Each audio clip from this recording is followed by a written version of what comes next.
Richard Barron was head coach of the University of Maine women's basketball team, but last December he began experiencing an overwhelming sensitivity to sound. As I call a timeout, referee blows a whistle nearby, band plays music, the PA system comes on. It's almost like a fight or flight sort of response. So sounds that his own body made. His voice would bother him in his ear. He would hear his heartbeat nonstop. Sounds of the game during his coaching sessions, they would all make his life unbearable.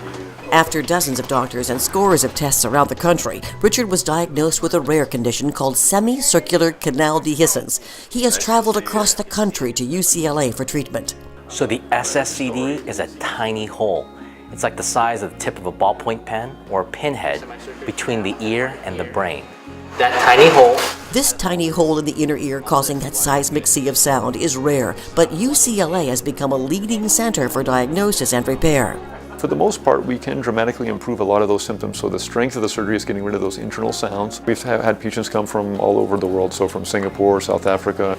These doctors have the best track record in the world of fixing it, so I know that I'm in really good hands.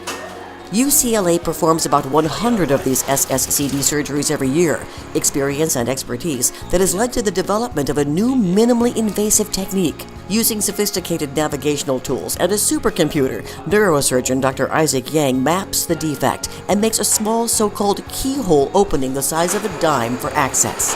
The keyhole means that we make a very small opening in the brain, but if you look through this keyhole and put your eye right up to it, you can actually see around as much as you need to see. We know where this hole is, where this tiny head of a pin hole is before we start surgery. And because we know where it is before we start surgery, that allows us to make a smaller incision, a dime-sized hole.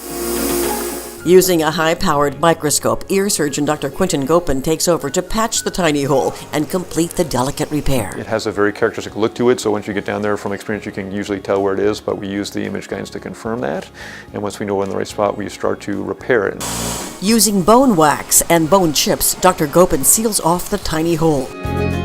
After surgery, Richard's symptoms are gone. That's such a testament to Dr. Gopin and Dr. Yang and what they've been able to pioneer with this approach is that when they say minimally invasive, I can't stress minimally enough.